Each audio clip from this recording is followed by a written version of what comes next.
Isabel, vamos continuar olhando para o Nordeste. O PT do Piauí nega qualquer acordo de conivência ou pacto de não agressão com o Ciro Nogueira. Essa é uma questão muito interessante, por quê? Porque houve sim alguns acenos da parte de Ciro Nogueira. Uma busca pelo Palácio do Planalto.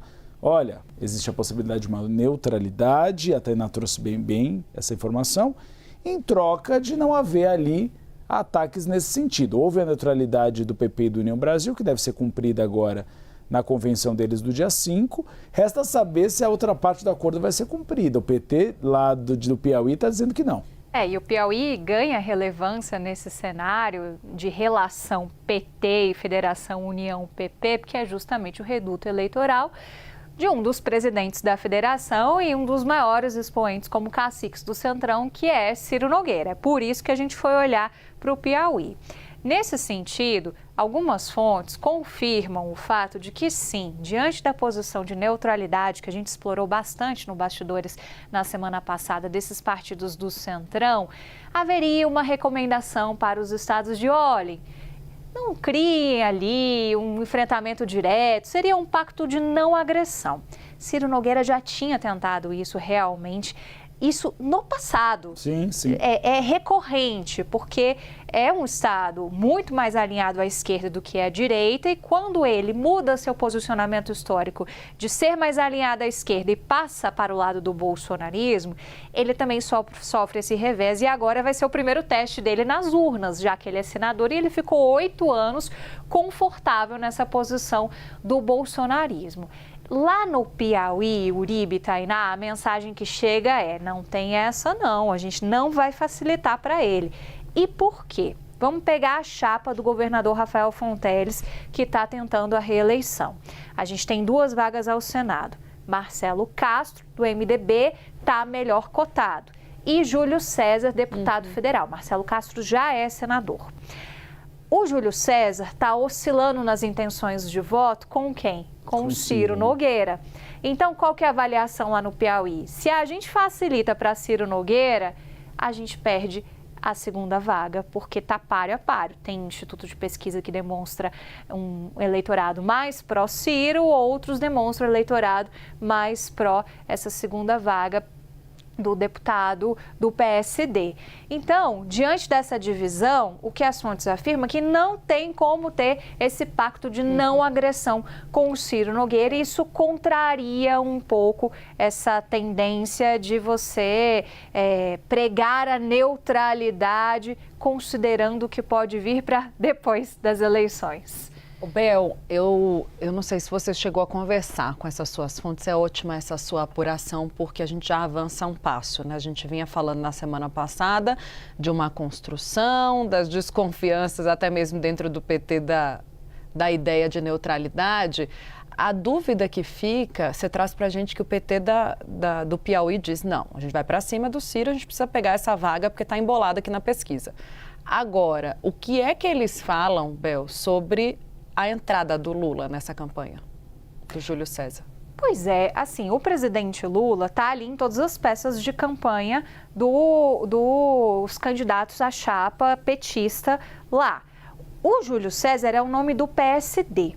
Tá. O PSD também tem essa divisão. O PSD tem um candidato à presidência da República, já dá para chamar ele assim, porque a gente já tratou ele assim, que é Ronaldo Caiado.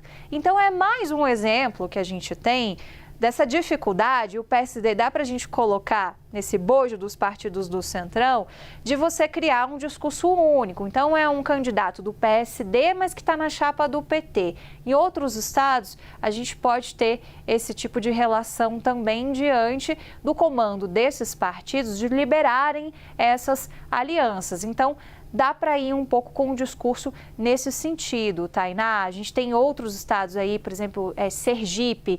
Não sei se vocês lembram de cabeça, mas tem também a chapa lá que tem o ex-líder do governo Temer, o André Moura, que está, se não me engano, em qual partido, Uribe? Você lembra de cabeça? Depois a gente pode pegar. Eu acho que ele se filiou ao PL. O André Moura era de um partido nanico.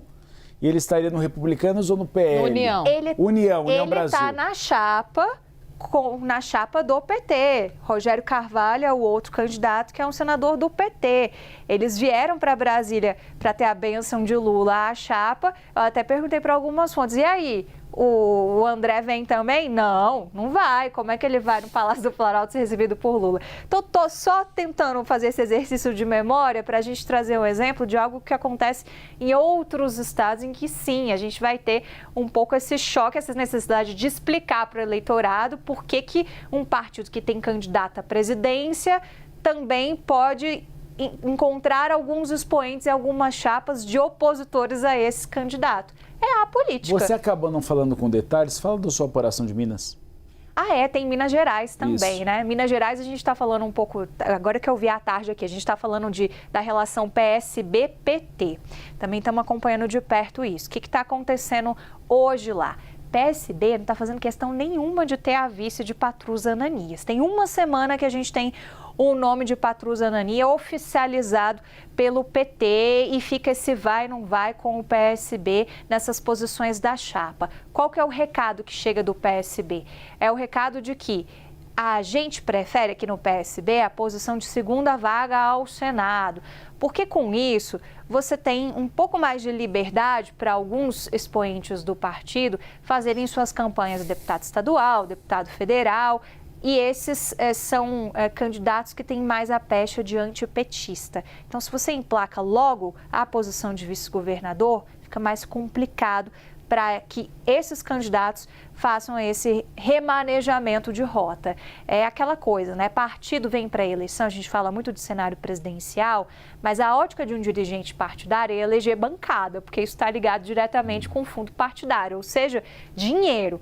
Então, seria o jeito de você aparar resistências internas, emplacando alguém lá na vaga ao Senado. O favorito para isso é o Jarbas, muito mais do que o Josué Alencar, que seria o nome de preferência do presidente Lula. Onde que entraria o Josué Alencar diante dessa resistência do próprio partido? Se houvesse um pedido do próprio presidente Lula, porque no PSB de Minas Gerais, a visão preponderante é de que Josué Alencar é afastado das atividades partidárias, ele é um empresário que a cada 4 anos a gente volta a falar da possibilidade de entrada dele na política e a coisa geralmente não avança.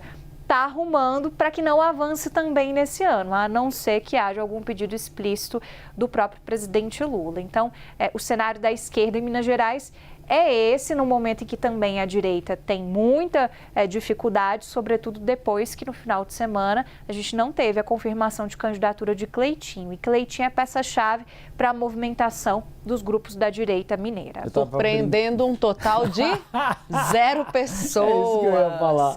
Nossa, Cleitinho minerou, hein? Mineirou. Foi empurrando com a barriga, empurrando. Hoje eu estava falando com o Valdemar Eu não vou agir sob pressão. E não agiu. Não agiu, eu estava falando com o Valdemar Costa Neto hoje. Eu falei, mas o senhor ainda acredita? Ele fala, os mineiros são muito hábeis, vai que? Mas não, ninguém mais acredita. Até porque o próprio partido dele, aí, desculpa, Tiago, nosso editor-chefe aqui, se eu estiver queimando largada em algo que a gente vai trazer mais pela frente. Mas o próprio partido dele já estava trabalhando lá na sexta-feira que eu fui apurar essa história com o plano B, que é Marcelo Aro. E aí, olha, Minas Gerais tá suado de acompanhar, porque Marcelo Aro foi secretário de Zema. Só que Zema deixou alguém lá para ser candidato por ele ao governo de Minas Gerais, que é o vice-governador Matheus Simões. Então, você tem um racha também no grupo da própria gestão atual de Minas Gerais. A situação está complicada, eles vão ter que se entender ali. O PL está direcionando para ter um candidato próprio, mas poderia apoiar, eventualmente, a candidatura de Marcelo Aro, né? Vai Centrão junto. De novo, o pragmatismo da política. Até porque esse movimento em Minas, há ali uma percepção de que pode resvalar na neutralidade nacional. Eu não acho que não vai ter efeito no fim do dia, né? Porque o Ciro Nogueira e o Rueda já entenderam que já fizeram até cálculo lá e a maioria dos diretórios não quer apoiar ninguém, né? Acha mais seguro ir. Mas Minas está fazendo esse movimento. Muito mais, né, Bel? Porque ficou sem candidato. Porque ficou insistindo no Cleitinho até o final e não tem candidato agora.